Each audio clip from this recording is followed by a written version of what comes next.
Welcome to Monk's Temple. Welcome, weary traveler. Welcome, curious mind. Welcome, heart that knows there must be a better way to live. You have found a sanctuary of awareness, where we learn from the greatest scientist of the mind humanity has ever produced.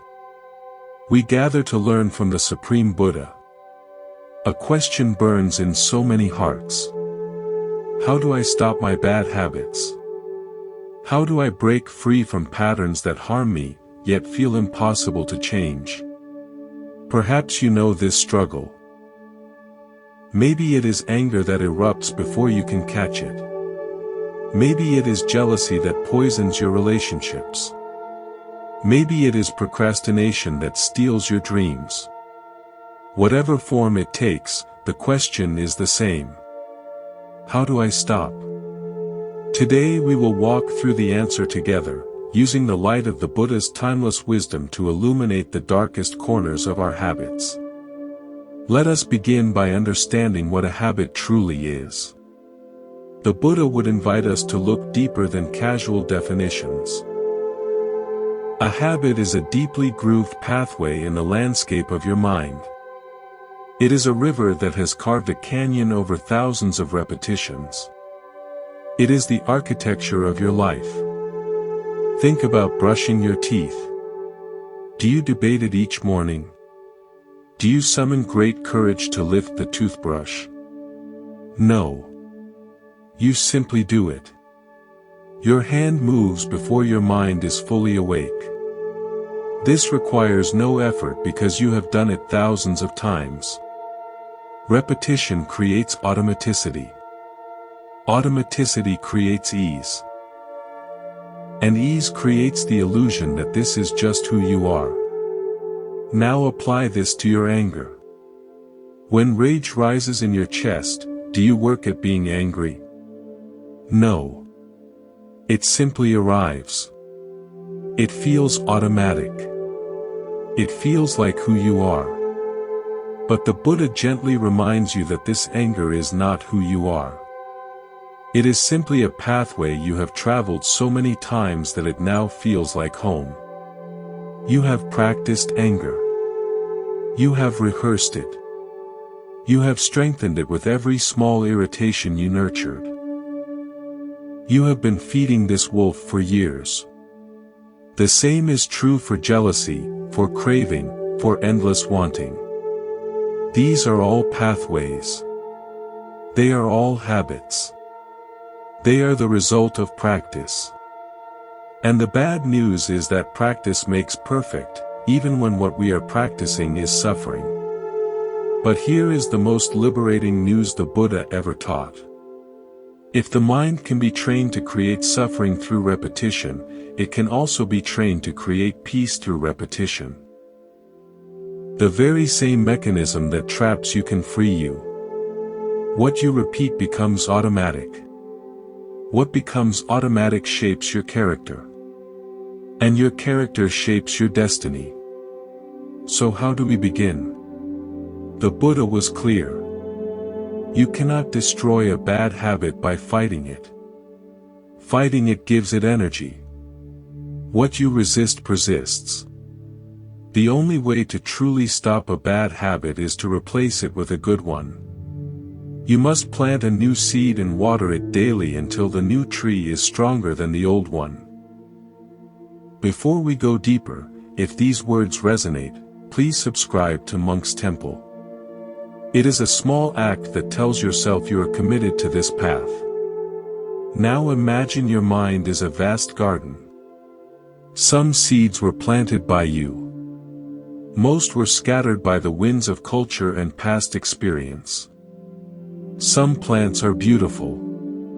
Kindness, patience, peace. Others are weeds. Anger, jealousy, fear. These weeds have deep roots. They choke the life out of beautiful plants. If you want to remove a weed, shouting does nothing. You can pull it out. But if you leave the soil empty, more weeds grow. This is why willpower alone fails. The Buddha offers a better way. Do not just pull the weed. Plant a flower in its place. Prepare the soil. Plant the seed of a good habit. Water it daily with your attention. As the flower grows, it claims the soil. The weed, deprived of what it needs, slowly starves. This is the art of replacement. This is the secret. Let me tell you a story. A wealthy man came to a Buddhist monastery. He had a terrible temper. He exploded at everyone, then felt deep remorse. But the anger always returned. He felt like a puppet with anger pulling the strings. A senior monk listened, then said something surprising. "Tomorrow, bring me the most beautiful flower you can find." Confused, the man obeyed. The next morning, he returned with a perfect lotus flower. The monk said, "Hold this flower gently. Close your eyes. For 1 hour, think about everything that makes you angry. But protect this flower. Do not crush its petals." The man began. He thought of his lazy servant. His jaw tightened. His hand began to squeeze. The monk touched his wrist. The flower. He relaxed. He thought of the merchant who cheated him. His grip tightened again. The monk touched his wrist. The flower. This continued for an hour. Finally, the man opened his eyes, exhausted but changed. "I almost crushed this flower many times. How does this help my anger?" The monk held up the flower. "This is your awareness. It is delicate. For your whole life, when anger arose, you grabbed it. You held it tight. You fed it with your attention. You crushed your awareness. You became the anger. But today, you watched angry thoughts while holding something precious. You saw that thoughts and awareness can coexist, but only if you do not grab the thoughts. This is the practice. When anger comes, do not become it. Do not push it away. Simply hold your awareness like this flower. Watch the anger without gripping it. In time, it will lose its power. The wealthy man's habit was not just the outburst. The habit was the grabbing, the identification with the angry thought. When he learned to hold awareness while anger passed through, he was planting a new habit.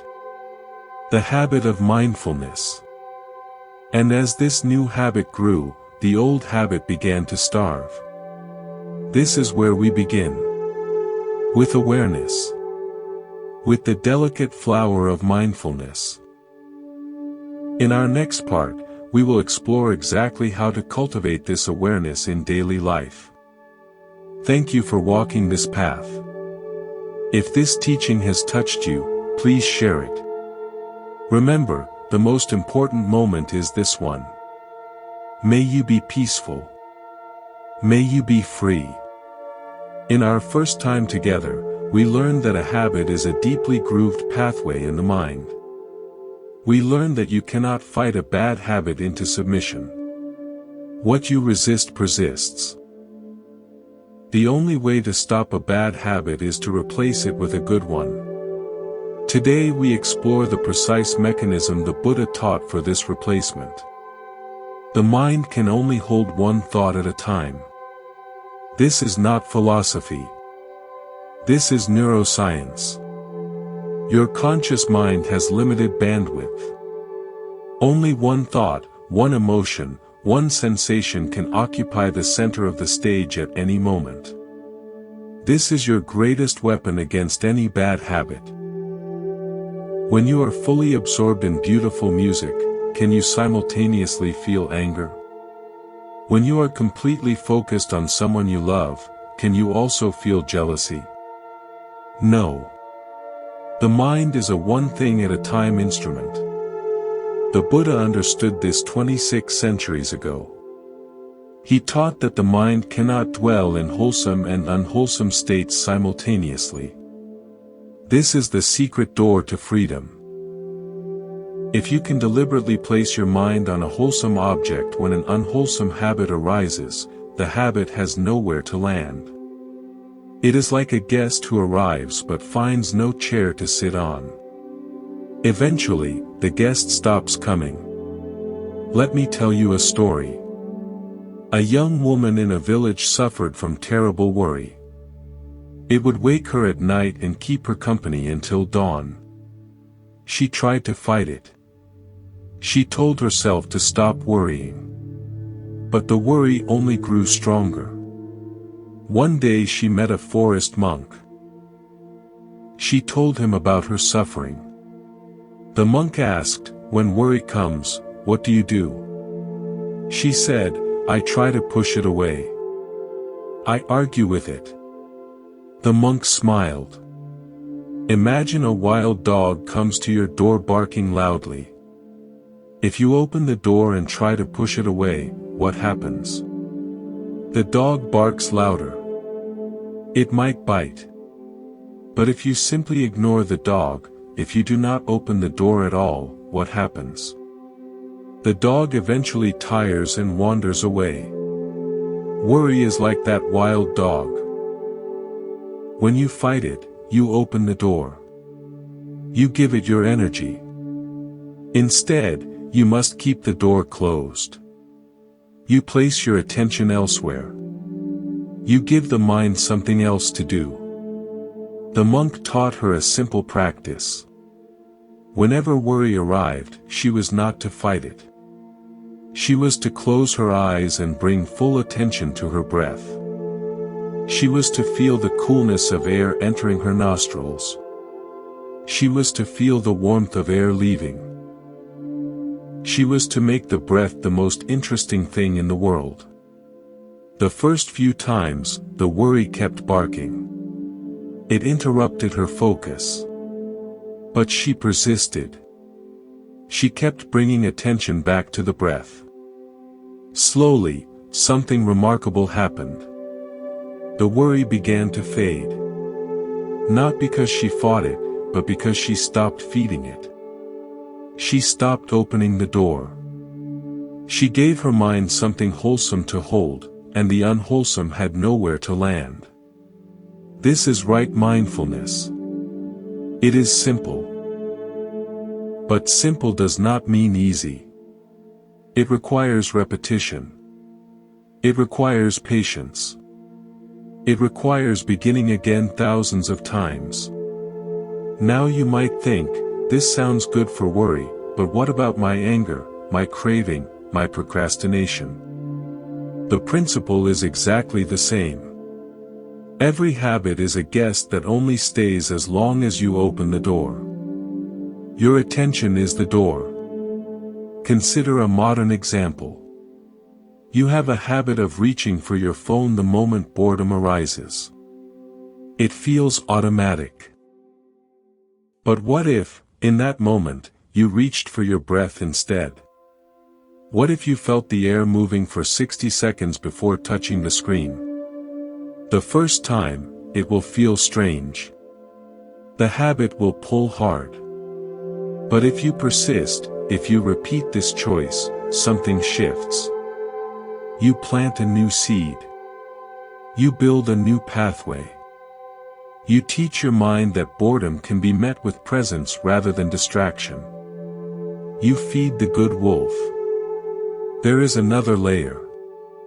The mind magnifies whatever it holds. Whatever you give attention to grows. If you focus on anger, anger grows. If you focus on gratitude, gratitude grows. The mind is like a magnifying glass focusing sunlight. Whatever it focuses on, it sets on fire. This is why fighting a bad habit is counterproductive. When you fight anger, you focus on anger. You hold anger in your mind. You magnify it. You strengthen what you wish to eliminate. The wise approach is different. You do not fight darkness. You turn on light. You do not fight the weed. You plant the flower. You do not fight anger. You cultivate loving kindness. Darkness cannot exist where light is present. Let me share another story. In a coastal village lived a fisherman terrified of the ocean. He had nearly drowned as a child. Every time he went out on his boat, fear would rise like a wave, paralyzing him. He tried to fight it. He told himself there was nothing to fear. But the fear only grew. An old sailor gave him different advice. Do not fight the fear. You cannot defeat the ocean by fighting it. When fear comes, turn your attention to the rhythm of the waves. Feel the boat moving. Listen to the water. Become one with the movement instead of resisting it. The fisherman tried this. The next time fear arose, he did not fight. He closed his eyes and felt the gentle rocking. He listened to the lapping waves. He focused on the salt air. The fear, deprived of attention, slowly dissolved. Not because he fought it, but because he gave his mind something else to hold. He replaced fear with presence. This is your practice. Whatever habit haunts you, the way out is the same. Do not fight it. Replace it. Give your mind something wholesome to hold. Do this once, and it is a moment of freedom. Do it 1,000 times, and it becomes a new habit. Do it 10,000 times, and it becomes your nature. In our next part, we will explore the specific wholesome qualities the Buddha taught as direct antidotes to our most common unwholesome habits. But for now, simply practice this one thing. When the old habit knocks, do not open the door. Place your attention on your breath. Place your attention on the present moment. Watch what happens. Thank you for walking this path. If this teaching has supported you, please share it. Remember, you are not alone. We are walking together, one breath at a time. May you be peaceful. May you be happy. May you be free. We have learned that habits are deeply grooved pathways in the mind. We have learned that you cannot fight a bad habit. You must replace it. Today we explore the specific antidotes the Buddha taught for our most common unwholesome habits. The Buddha was a master physician of the mind. For every mental ailment, he offered a specific medicine. For every unwholesome habit, he offered a wholesome replacement. Let us begin with the habit of anger. Anger arises when things do not go our way. Anger is a hot fire that burns the one who holds it. The Buddha said holding on to anger is like grasping a hot coal to throw at someone else. You are the one who gets burned. The antidote to anger is loving kindness. Loving kindness is the sincere wish that all beings, including those who harm us, be happy and peaceful. You might object. How can I wish happiness for someone who hurt me? Loving kindness is not about condoning bad behavior. It is about your own freedom. When you hold anger, you are the one suffering. Your anger does not hurt them. It hurts you. Let me tell you a story. Two neighbors had a bitter dispute that went on for years. One of them, Ananda, was deeply unhappy. He could not eat or sleep. He went to a Buddhist monk for help. The monk said, every morning for a month, sit quietly and think of your neighbor. Silently say, may you be happy. May you be peaceful. May you be free. Ananda was shocked. But he agreed. The first morning, the words felt like poison. By the end of the first week, he felt a tiny crack in his anger. By the end of the month, he passed his neighbor and nodded. The neighbor nodded back. Nothing was resolved between them. But Ananda was free. He had planted loving kindness, and the weed of anger had starved. Now let us address the habit of jealousy. Jealousy arises when we compare ourselves to others. It makes us small and bitter. The antidote to jealousy is sympathetic joy. Sympathetic joy is the ability to rejoice in the good fortune of others. The jealous mind believes happiness is a limited pie. If they get some, there is less for me. But the Buddha teaches that happiness is not a competition. When you rejoice in another's happiness, your own happiness multiplies. A young woman named Sumana struggled with jealousy at work. Whenever a colleague received praise, she felt a painful pang. A friend told her, every time you feel jealous, go to that person and sincerely congratulate them. The words felt awkward at first. But over time, something shifted. When she congratulated others, she felt warmth in her chest. The jealousy faded. She realized their success did not threaten her own. Now let us address the habit of craving. Craving is the endless wanting that drives modern life. We always want more. This craving is a source of tremendous suffering. The antidote to craving is contentment. Contentment is the ability to be satisfied with what you have right now. A wealthy merchant came to the Buddha and complained that despite his riches, he was unhappy. He always wanted more. The Buddha picked up a cup of water. Is this cup full or empty? The merchant said it was full. The Buddha poured a little out. Now is it full or empty? The merchant said it was now empty at the top. The Buddha said, your mind is like this cup.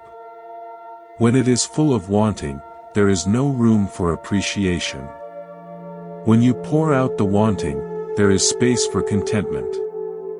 Learn to appreciate what is already here. When craving arises, replace it with gratitude. Count what you have instead of counting what you lack.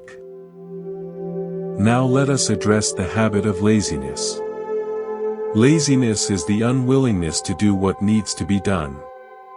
It is procrastination dressed as comfort. The antidote to laziness is effort. Not grim, forced effort, but gentle, persistent energy. The Buddha called this right effort. It is the effort of a river flowing to the sea. Patient, steady, unstoppable. When laziness arises, do not fight it. Take one small step. Just one. Read one page. Walk 1 minute. Write one sentence. That single step breaks the spell. Then take another. Now let us address the habit of restlessness. The mind that cannot settle. The constant need for distraction. The antidote to restlessness is stillness. Sit for 1 minute and do nothing. Feel your breath. Notice the world around you. Restlessness cannot survive stillness. It needs movement to live. When you stop moving, it fades. Finally, let us address the habit of doubt. Doubt is the voice that says this will not work. You cannot change. Why bother trying? The antidote to doubt is faith. Not blind belief, but trust in the process. Trust based on your own experience. You have changed before. You have learned before. You have grown before. This is no different. When doubt arises, remember one moment when you succeeded. Remember one habit you already broke. Let that memory be your anchor. These are the antidotes. Loving kindness for anger. Sympathetic joy for jealousy. Contentment for craving. Effort for laziness. Stillness for restlessness. Faith for doubt. Start small. A moment of kindness. A genuine congratulations. A breath of gratitude. One small step. 1 minute of stillness. One memory of success. These are the seeds of your new life. Thank you for walking this path. We have explored the antidotes for anger, jealousy, and craving. Today we address laziness, restlessness, and doubt. These 3 habits steal your time, your energy, and your peace. Let us begin with the habit of laziness. Laziness is not simply resting. Rest restores you. Laziness depletes you. It is the unwillingness to do what needs to be done. It is procrastination dressed as comfort. It is the voice that says, "Do it later." The antidote to laziness is effort. Not grim, forced effort. The Buddha taught right effort. It is the effort of a river flowing to the sea. Patient, steady, unstoppable. Let me tell you a story. A young man named Channa came to the Buddha. He was intelligent but lazy. He would start practices with enthusiasm, then quickly lose momentum. The Buddha asked, "When you are lazy, what do you do?" Channa said, "I try to force myself. I shame myself into moving." The Buddha said, "Imagine a cart pulled by a horse. If the horse refuses to move, do you beat it?" "Sometimes," Channa said. "And what happens?" "The horse becomes more stubborn." Your mind is like that horse. When you shame yourself, your mind resists. Laziness grows stronger. Instead of forcing yourself to meditate for an hour, entice yourself with 1 minute. Make the task so small it feels easy. Then let the satisfaction of doing it pull you forward. Channa tried this. He committed to 1 minute of mindfulness each morning. Some days, that 1 minute turned into 10. Other days, it remained 1. But he showed up every day. The horse had found a reason to move. Now let us address restlessness. Restlessness is the mind that cannot settle. It is the constant need for distraction. We check our phones dozens of times a day. We cannot sit still.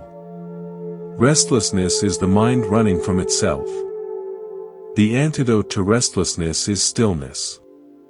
Not forced stillness, but the stillness of presence.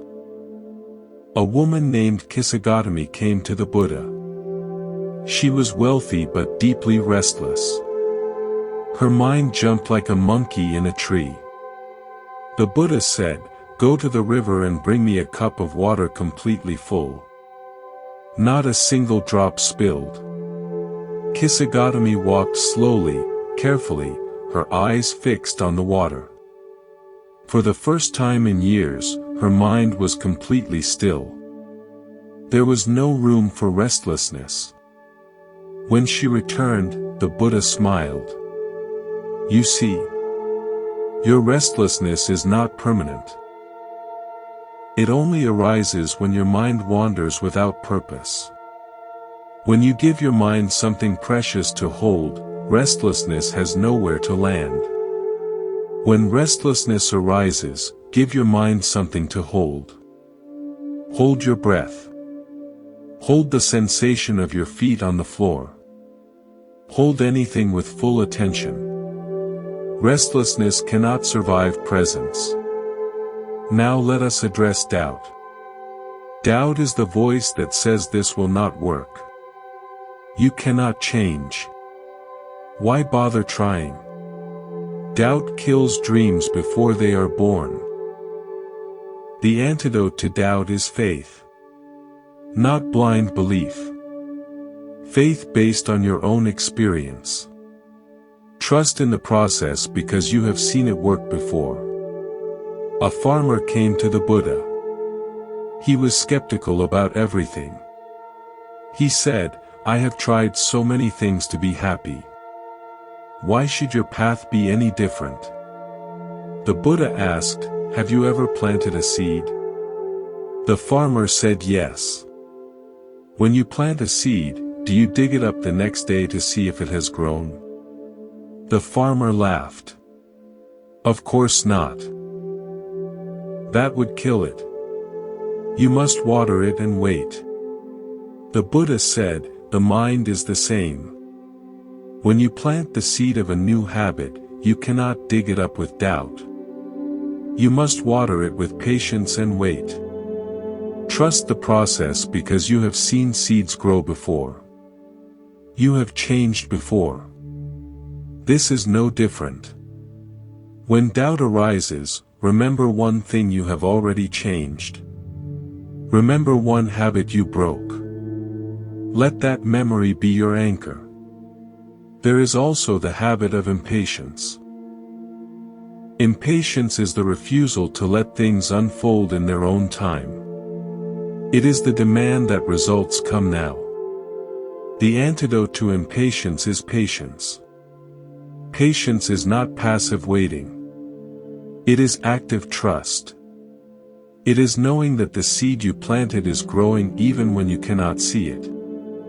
A disciple once asked the Buddha, "How long until I am enlightened?" The Buddha said, "How long does it take a mango seed to become a tree?" The disciple said, "Many years." The Buddha said, "And if you dig it up every week to check its progress, what happens?" The disciple said, "It dies."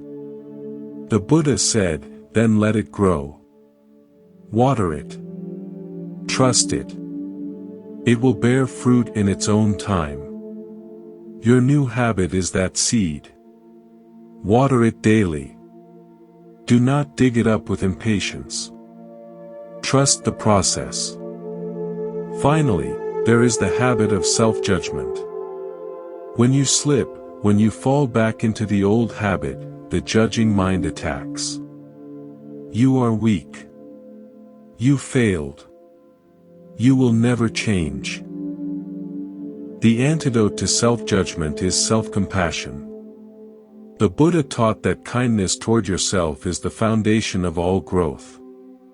If you cannot be kind to yourself, how can you truly change? When you slip, simply notice. Say to yourself, "This is a moment of difficulty. May I be kind to myself in this moment." Then begin again. The master has failed more times than the beginner has tried. Each beginning is a victory. These are the antidotes. Effort for laziness. Stillness for restlessness. Faith for doubt.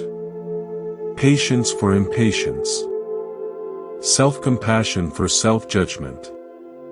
Start small. 1 minute of gentle effort. 1 moment of full attention. 1 memory of past success. 1 breath of patience.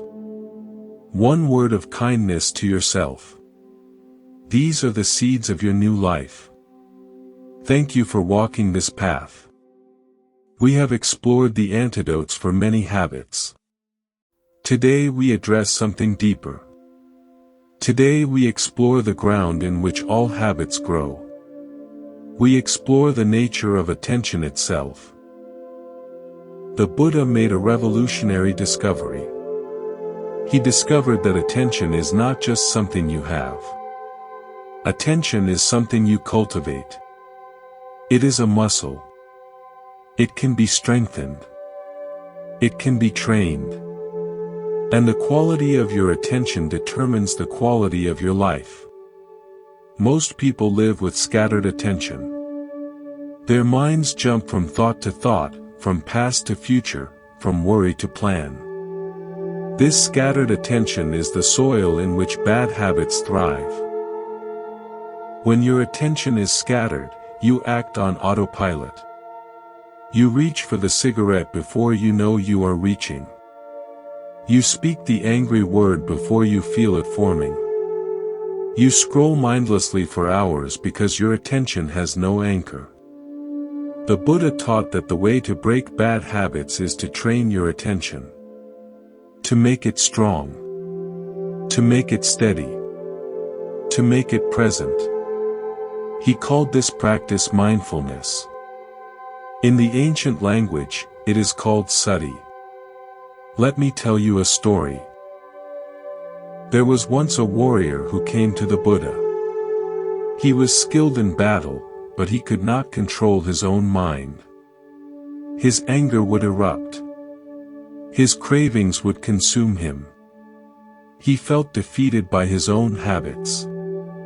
He said to the Buddha, "I have trained my whole life to fight enemies.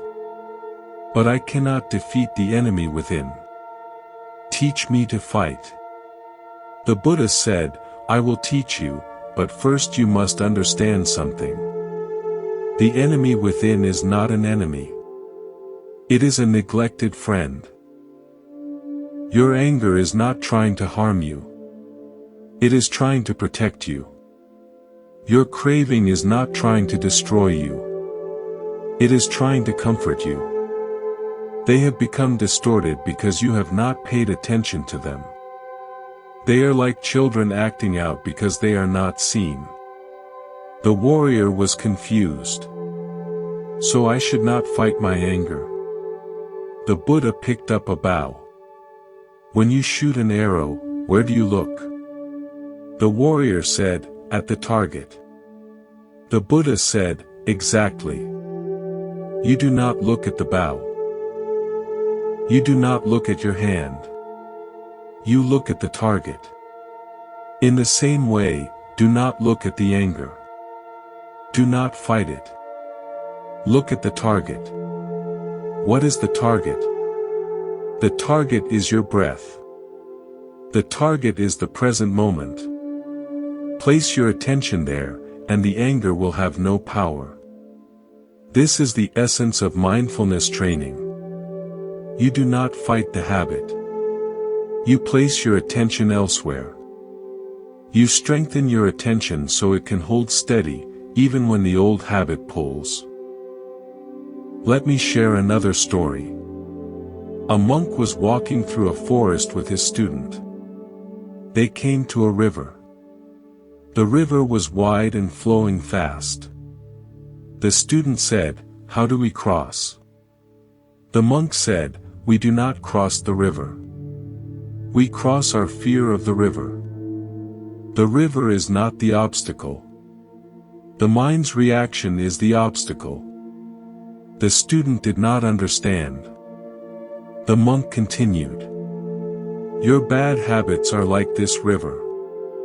They flow with great force.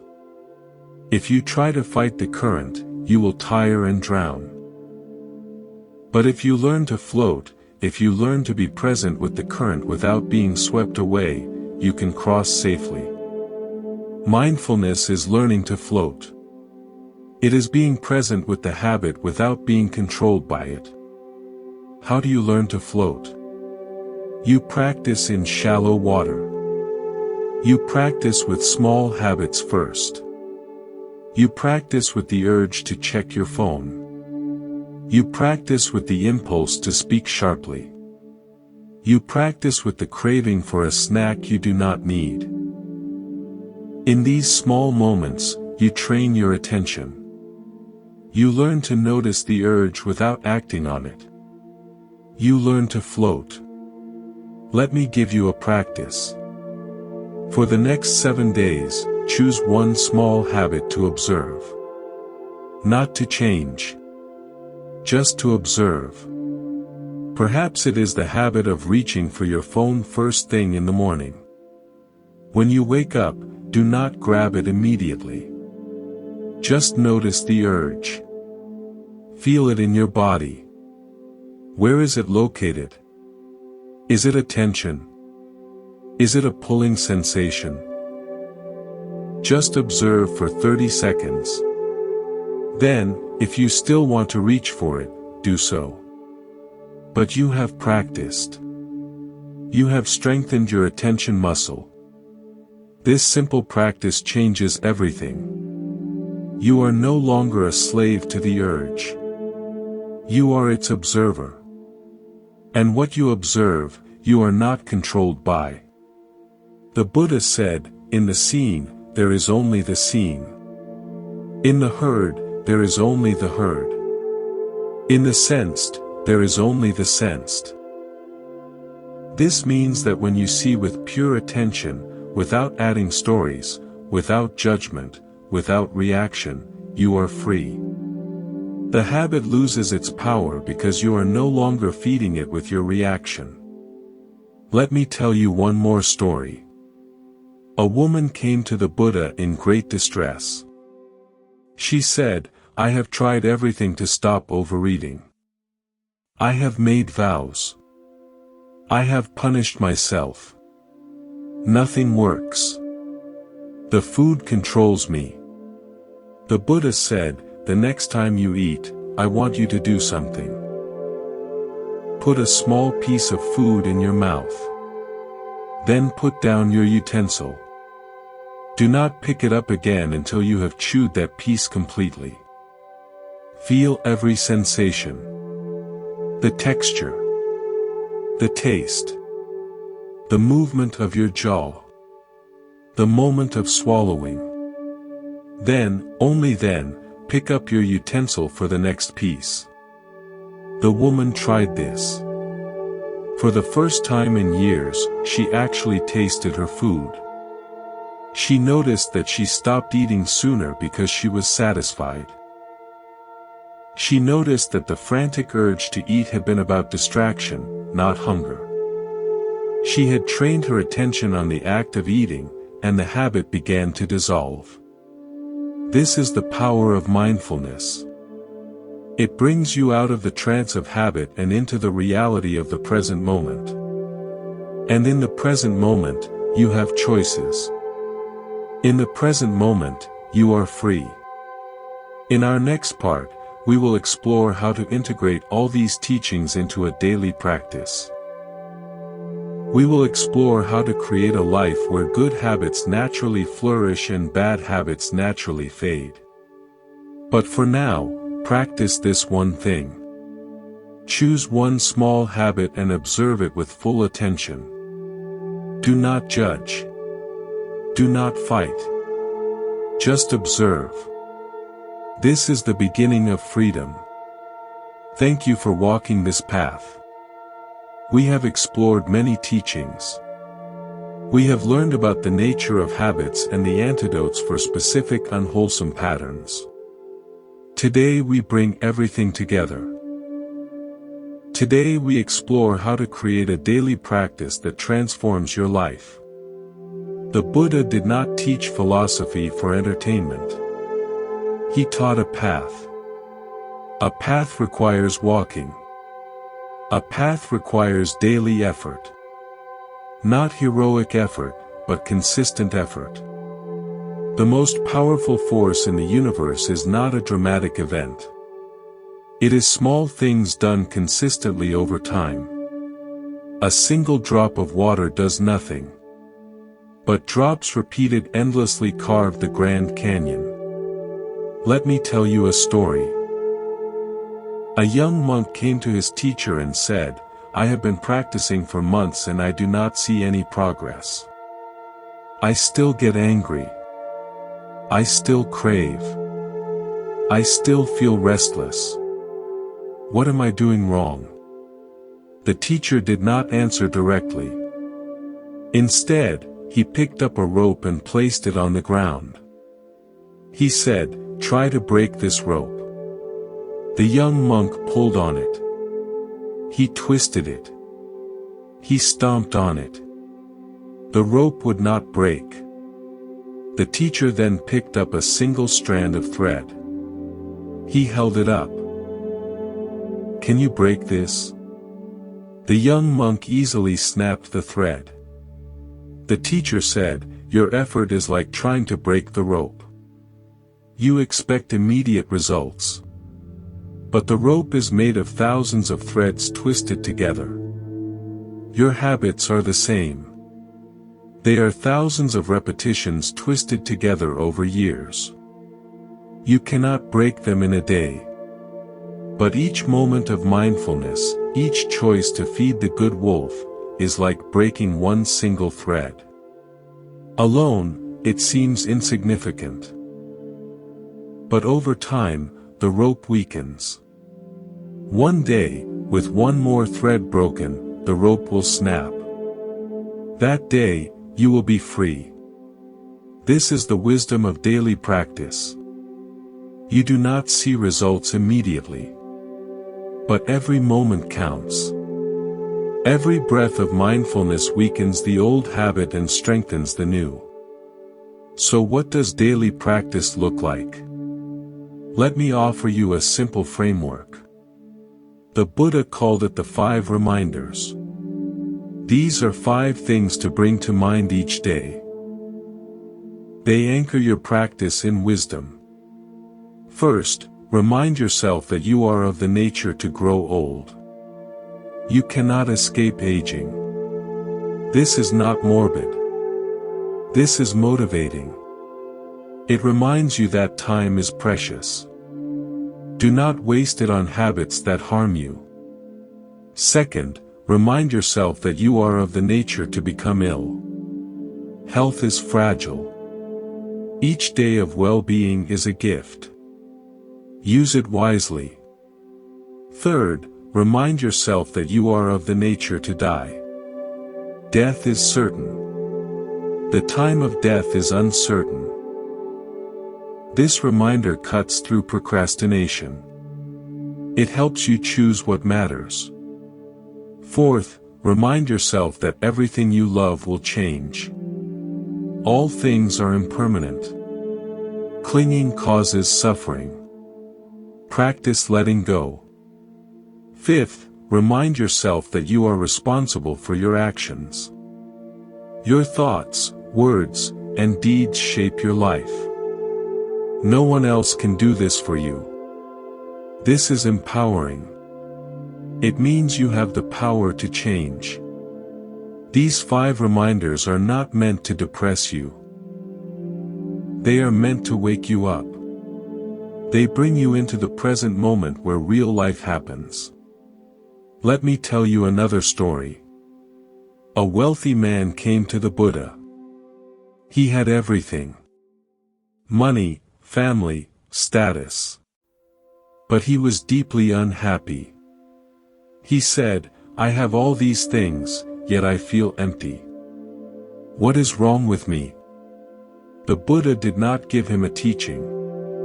Instead, he asked a question. If someone gave you a cup of the finest tea, but the cup was filled to the brim with holes, what would happen? The man said, "The tea would leak out. I would get nothing." The Buddha said, "Your life is that cup. Each day, you receive the gift of 24 hours.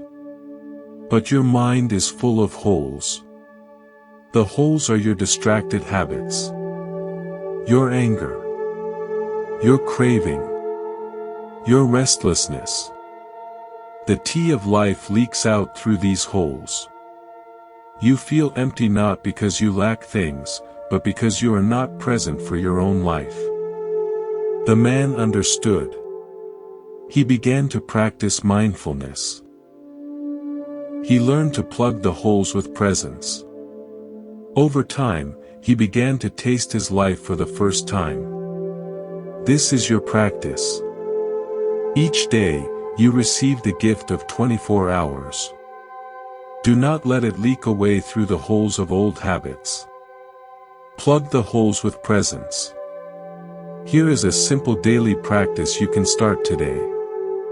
Morning. When you first wake, before you reach for your phone, take 3 mindful breaths. Just 3. Feel the air enter and leave. This sets the tone for the day. Throughout the day, choose one activity to do mindfully. Perhaps it is drinking your morning tea. Perhaps it is washing your hands. Perhaps it is walking from your car to your office. During that one activity, give it your full attention. No phone. No planning.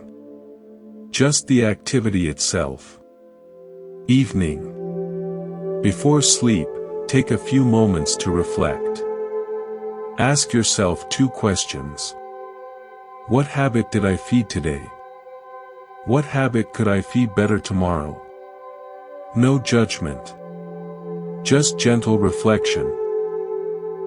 This simple practice, done daily, transforms your life. It is not dramatic. It is not exciting. But it works. It is the water that carves the canyon. Let me share one final story for today.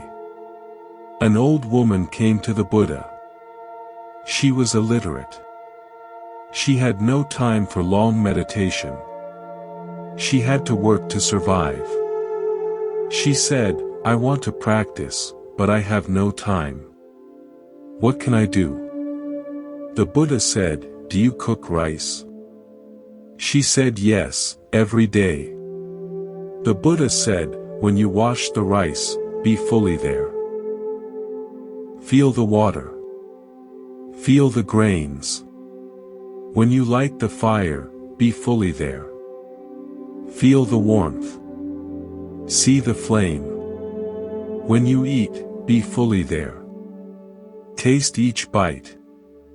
Your whole life can be practice.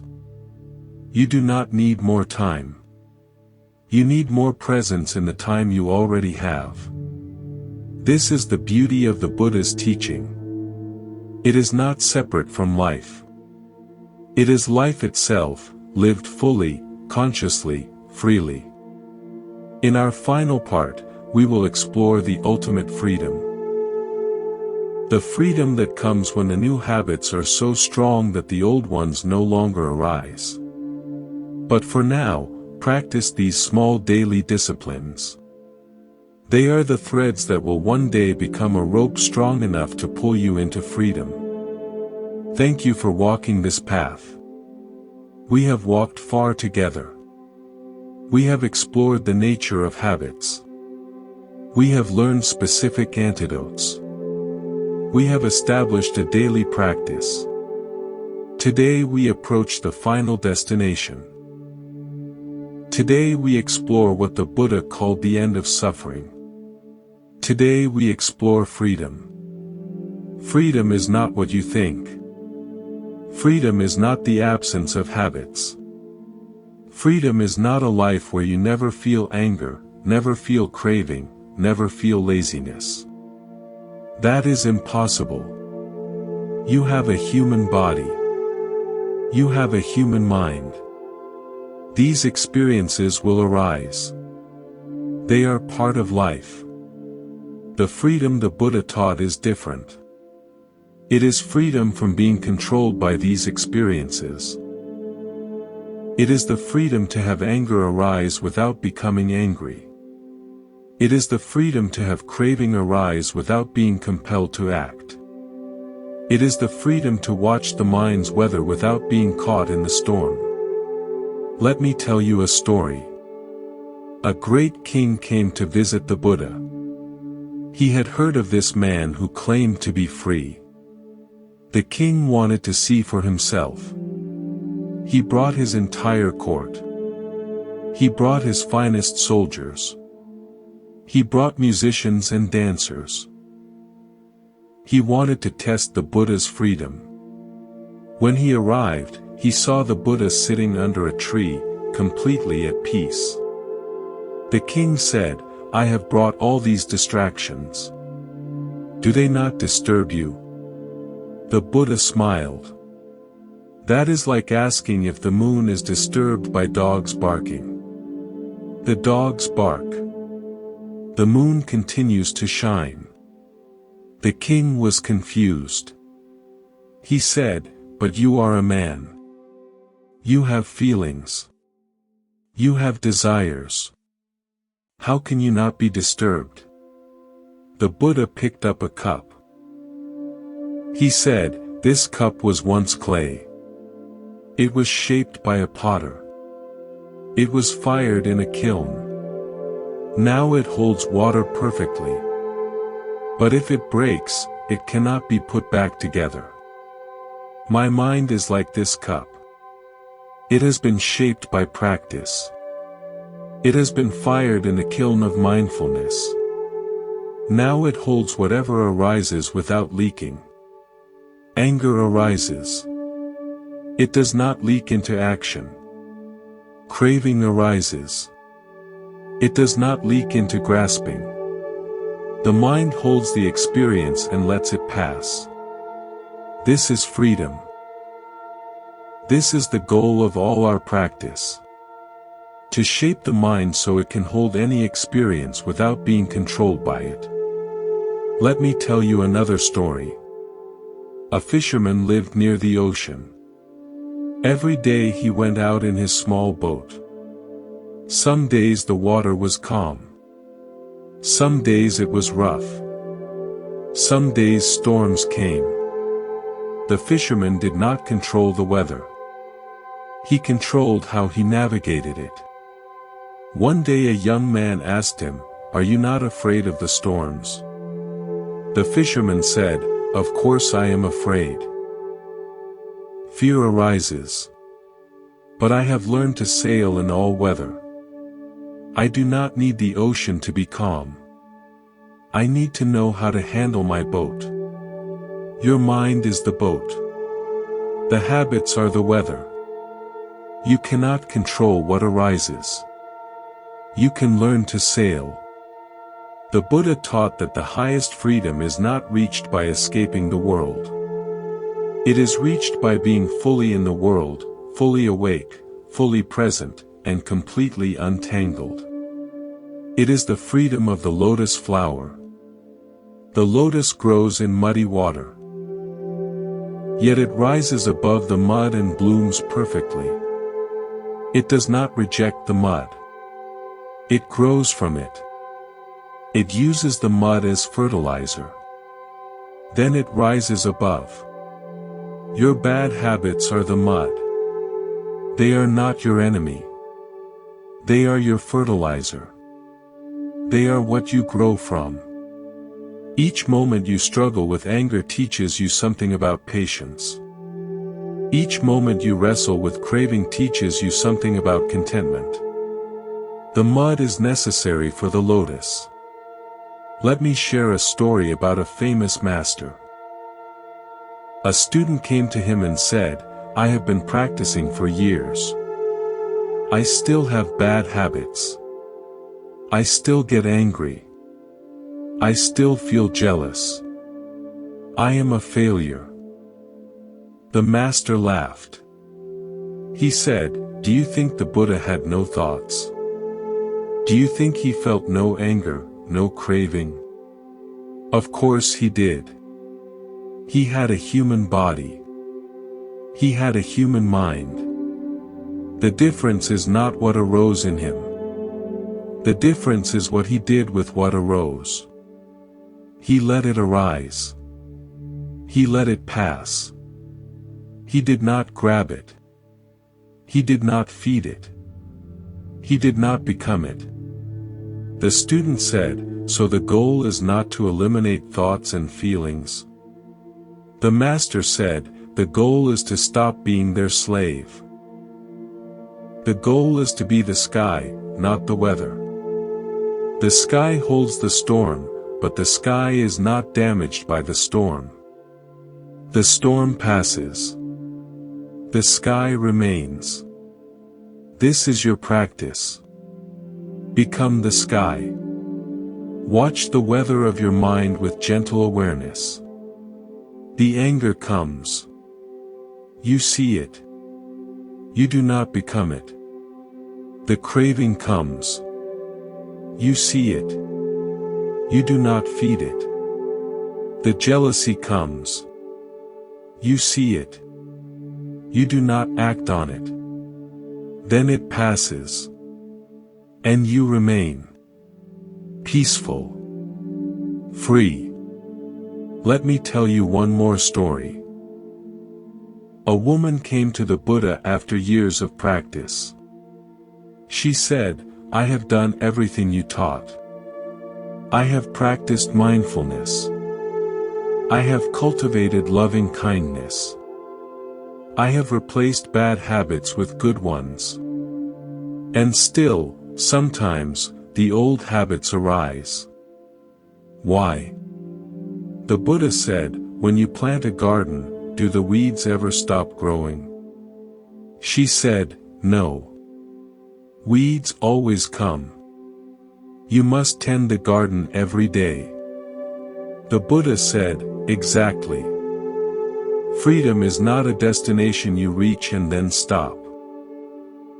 Freedom is a garden you tend every day. The weeds will always try to grow. That is their nature. Your practice is not to create a world with no weeds. Your practice is to be the gardener who notices them early and pulls them gently before they take over. This is the final truth.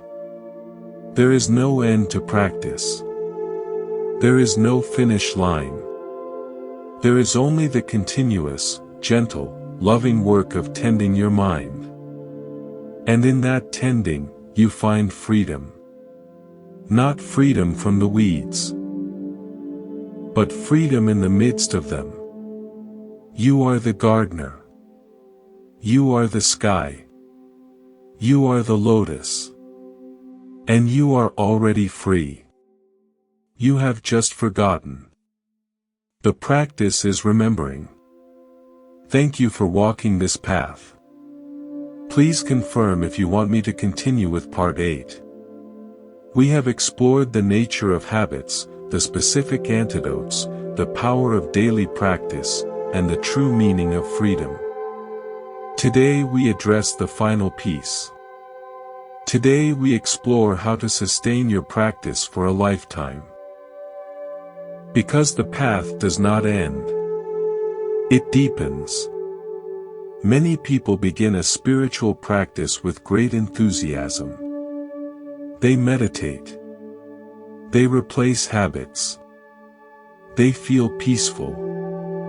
Then, after weeks or months, the enthusiasm fades. The old patterns creep back. They think they have failed. They give up. The Buddha understood this. He taught that enthusiasm is not enough. What is needed is something deeper. It is called perseverance. In the ancient language, it is called virya. It is the energy that continues when the initial excitement is gone. Let me tell you a story. A man came to the Buddha and said, "I have been practicing for a year. At first, I felt great progress. Now I feel stuck. I feel the same old habits arising. What should I do?" The Buddha said, "Do you know how to build a fire?" The man said, "Yes." You gather wood. You light it. You tend it. The Buddha said, "In the beginning, the fire needs small twigs and careful attention. It is fragile. It can easily go out. But once the fire is strong, it can burn large logs. It can burn even in the rain. Your practice is the same.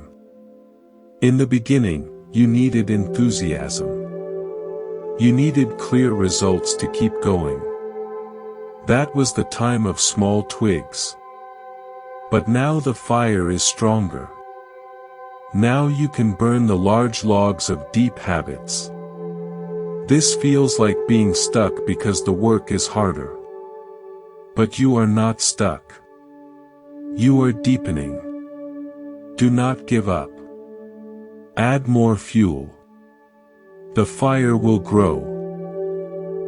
This is the wisdom of perseverance. The middle of the path is the hardest. The beginning has excitement. The end has freedom.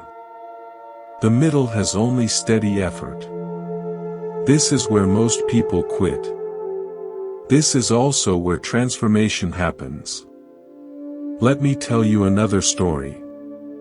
A young woman learned to play the lute. She practiced every day. At first, she improved quickly. She was excited. Then she reached a plateau. For months, she did not seem to get better. She felt frustrated. She wanted to quit. She went to her teacher. The teacher said, "Do you know why the lute makes music?" The woman said, "Because of the strings." The teacher said, "Yes. And what happens if the strings are too loose?" The woman said, "They make no sound." The teacher said, "And what happens if they are too tight?" The woman said, "They break." The teacher said, "Your practice is the same. Too loose, and there is no progress. Too tight, and you break. The middle way is steady, balanced effort. Not too tight. Not too loose. Just enough. Day after day." The woman understood. She stopped pushing so hard. She also stopped slacking. She found the balanced effort. And slowly, the plateau ended. She began to improve again. This is your practice. Find the balanced effort. Not too tight. Not too loose. Just enough. Every day. Let me share a story about a famous master. His students asked him, "How do you maintain your practice year after year?" The master said, "I do not maintain my practice. I return to it." The students were confused. What is the difference? The master said, "Maintaining suggests something you already have that you must keep. Returning suggests something you continuously choose. Every morning, I return to my breath. Every moment I notice I am lost, I return to presence. Every day, I return to kindness. I do not hold on to anything. I simply return, again and again. This is the secret. This is the deepest teaching. You do not need to be perfect. You do not need to never slip. You only need to return. When you notice you are angry, return to kindness. When you notice you are craving, return to contentment. When you notice you are lost, return to the breath. Return. Return. Return. 1,000 times. 10,000 times. This is the path. Let me tell you one final story. An old monk was asked by a young student, "What did you do before you were enlightened?" The old monk said, "I chopped wood and carried water." The student asked, "And what do you do now that you are enlightened?" The old monk said, "I chop wood and carry water." The student was puzzled. "Then what is the difference?" The old monk said, "Before, I was miserable chopping wood and carrying water. Now, I am peaceful chopping wood and carrying water. The tasks are the same. The mind is different. This is your destination. Not a life without habits to change, but a life where you meet every habit with peace. Where you chop wood and carry water with presence. Where the ordinary becomes sacred. Where every moment is practice. You have all the tools now. You understand the nature of habits. You know the antidotes. You have a daily practice. You know the importance of perseverance. You know the secret of returning. Now the only thing left is to walk. Not someday. Not when conditions are perfect. Now. This moment. Take a breath. Feel yourself here. This is the path. This is the freedom. It has always been here, waiting for you to return. Thank you for walking this path with me through all 8 parts of our journey together. If these teachings have supported you, please share them with someone who needs them. Subscribe to Monk's Temple to continue receiving these guides. And remember, the most important moment is always this one. The most important breath is the one you are breathing now. May you be peaceful. May you be happy. May you be free.